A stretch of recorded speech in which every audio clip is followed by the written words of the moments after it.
just us. Well, that's a start for the video. Thank you, Vox.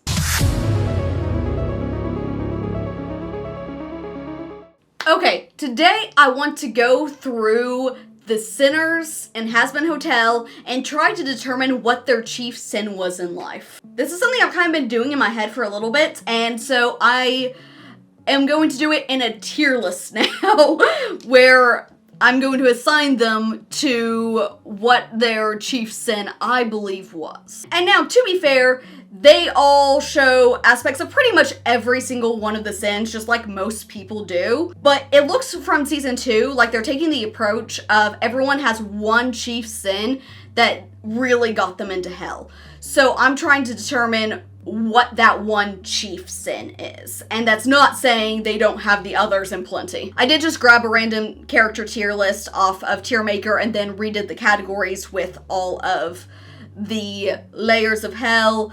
But there are characters here that aren't sinners. We're only going to be sorting the sinners because obviously, like, Fat Nuggets is a precious little boy who has never done anything wrong. So starting with Alastor, well, that's easy, done. He's in Pride. No, I am actually going to stop and talk about these, but Alastor's a really easy one. He is so prideful. He thinks he is all that and that no one measures up to him. And that's why what happens with Vox is so sad, because he felt like he finally found someone who was on his level. And then he ruined it. His own pride ruined it, honestly. He is prideful to his own detriment. He thought he could take on Adam and he couldn't, obviously. Okay, I'm not turning this into a dissing Alastor video. He's prideful. He is one of the ones I am most certain of. Also, I think that's why he clashes with Lucifer so much. Because we have probably the most prideful sinner and the literal embodiment of pride himself. So, obviously, like, their pride can't fit in the same room without it being bruised. And yeah, they just need to be kept far away from each other. Next up is Vox, another one that I feel like is pretty easy. I believe that he belongs in greed. Now, I have seen arguments made for envy for him because in Brighter, we see him looking at people holding these jobs that he wants and then going and killing them and taking their jobs. And that is a totally valid argument for envy. However, I look at him and I just see this mega CEO who's all about shelling out his products, and it just screams greed to me. I feel like everything is about growing his business, growing himself, and even with him killing other people to take their jobs, I feel like while there was an aspect of envy there for sure, I think it was more driven by his greed of him wanting to be on top, him wanting to be better. It's kind of like what Alastor said to him, you'll never be enough, you'll never fill your cup. He just has this hunger for more constantly. So I think it's actually his greed that is driving him. And next we have Valentino, who, I'm going to go ahead and say lust, because, you should just look at him. Not like that. Ew, not like that. I'm not attracted to Valentino. I'm saying look at what he does. He's literally like the overlord of porn. Like, I could see an argument being made for Wrath because he does have a temper. However, I'm going to apply Occam's razor here that the simplest solution is the correct one. And his entire theming is around lust, like that is his job, that's what he does. I'm gonna say lust! And to complete the V's, we have Velvette, who I'm going to put in envy. Oh hey, now they're all stacked here, that's perfect. And I think envy because, similar reasons to Valentino, of her industries are social media and fashion. And those are two industries that heavily rely on envy. Because like, when you think about social media, it's people seeing what influencers are doing and wanting their lives to be like the influencers. That's how influencers sell their products too, is look at this person you want to be like using this product, and now you want to buy this product too, and they get a cut. And that is literally how social media works. And fashion is kind of in the same boat of there's a strong, I don't know what word I'm looking for, presence of envy in the fashion world. I guess you would say. And the beauty industry, because, like, we see, she has stuff for body modification, and that is all wanting your body to be different, wanting to look like someone else. I really see envy for her. And next up we have Rosie, who, we're doing the Overlords, Occam's razor approach. We're doing all the Overlord's Occam's razor approach, because I think she belongs in Gluttony. And obviously, I'm not saying she belongs in the ring of Gluttony, because sinners can't be in any ring other than Pride. I'm putting that out there. I am saying in this tier list, she belongs in the tier of Gluttony. I mean, she's a cannibal. As soon as Charlie visits her, the first thing she does is try to feed her. Again, Occam's razor. She's Gluttony. Carmilla, okay. So if we keep going off of the approach of what they're overlords of, she is a weapons manufacturer, which really lends to wrath. And she does have a bit of a temper, as we see with Velvette. So I think that fits. And now for the last overlord that we have on here, because we don't have Prick and Hatchet on here, and we don't really see enough of their character to judge it, I'd probably just stick them in Wrath because they're always fighting. We really know nothing about their actual characters, so I feel like that's not really enough to go off of. But we do have Zestial, and I think I'm going to finish off this line of overlords by putting him in Sloth.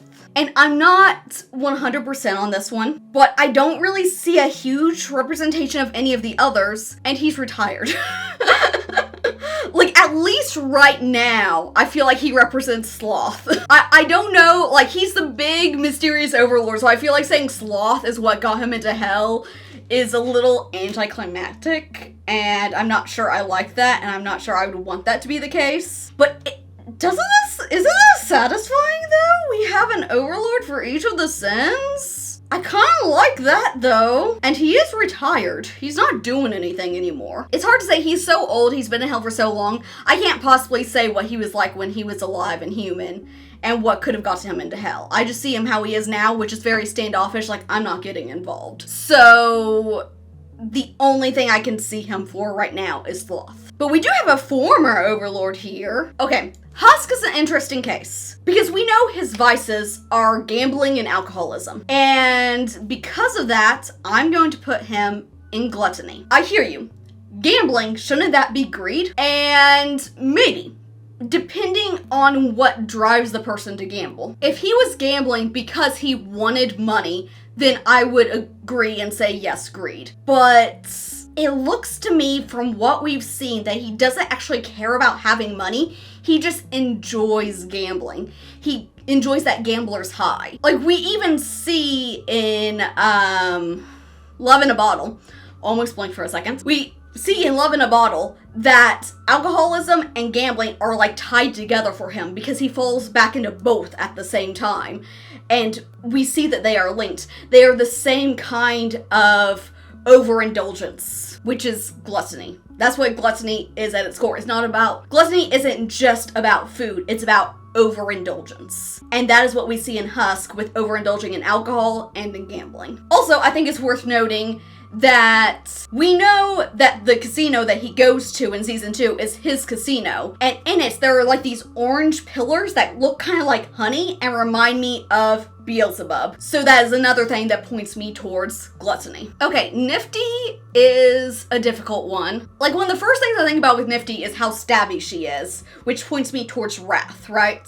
But she's not really angry. We've never seen her get angry. So I feel like I can't put her in wrath. But what is one thing we do see from her a lot? Her being boy crazy. So I think I'm going to go with lust. Because I have not seen anything else in her. I haven't really seen her envy anyone. She's way too hyper for Sloth. She doesn't seem, I mean, she has a collection, she hoards stuff, so that could be greed, but I don't really see her, like, being greedy. I think lust, because we do see her being boy crazy. We see her loving pain in a more lustful way. So yeah, I think that she has to be in lust. And now, Pentious is actually an easy one because we've seen what gets him into hell, and it is inaction, which is sloth. So that one actually is pretty easy. Which, I mean, in season 1, that's not necessarily where I would have put him. I wouldn't, like, look at him and see sloth. But now that we know that his inaction is what got him into hell, we know sloth is where he belongs. Cherri? She has such an explosive personality. I say explosive because, you know, she does the explosies. This is what happens when I don't script out my videos. I say things like explosives. But, she loves blowing stuff up. So I'm going to say wrath. I feel like if she lands in hell with an affinity for explosives, I'm going to assume that what got her into hell was, exploding in some way. So I'm going to assume wrath. And now Angel. Angel is one that is difficult because I see so many things in him. Because obviously there's lust, there's the fact that he's a drug addict, which leads me towards gluttony. But then we found out in season 2 what sin got him in hell was killing his father, which that leads me to wrath. And since it seems like that's how he landed in hell, it seems like that wrath seems crazy for Angel. But I wouldn't have thought sloth for Pentious in season 1. Like, we learned new things in season 2. And if the sin that got him into hell was killing his father, that seems like an act of wrath. So we're going with wrath. Baxter, I could see an argument for pride, because he is very sure of himself, sure of his own intelligence, all of that. But I'm looking at his aquatic theming, and he looks very much, he looks envying. Yeah, so I'm gonna put him, also anytime Pentious is brought up, he gets all like jealous and grr. Like when he's like, well, we need someone in heaven with intelligence comparable to mine, and they're like, Pentious can do it. He's like, the snake? Oh, he would. And like, he really does not like there being someone of comparable intelligence to him. He is envious of that. So with his theming and with that, I'm going to say envy. But I could see a very valid argument for pride. It's honestly the fish theming that is putting me over the edge for envy. Mimzy is easy. Mimzy is super easy. She is greed. We know this because she has a Mammon tattoo on her back. She literally is labeled with what her sin is. Case closed, don't need to do anything else. But I can, because there is more evidence. Because her whole thing in season 1 was she got in trouble with loan sharks. She owed money. She took out a loan. She owed money. So, yeah. The Mammon tattoo, she belongs in greed. Next on here, we have Katie Killjoy, which is going to be more difficult because we don't have a whole lot for her. But I'm going to say pride. 1, Alastor's looking a little lonely up there. And 2, she kind of has that prideful persona. She doesn't care to learn other people's names. She's just very, I'm better than you. Don't touch me. I was about to say, maybe I'm learning that I just don't like the prideful people, but then my second favorite character is Lucifer, so never mind. Never mind. And lastly, we have Tom Trench, who we have even less to go off of. But one thing we know about him is he's horny. So I'm putting him in Lust, because that is literally like the only personality trait we have of his. But what do you think? Do you agree with my placements? Let me know in the comments. Well, that's it for today. Until next time, stay hyper.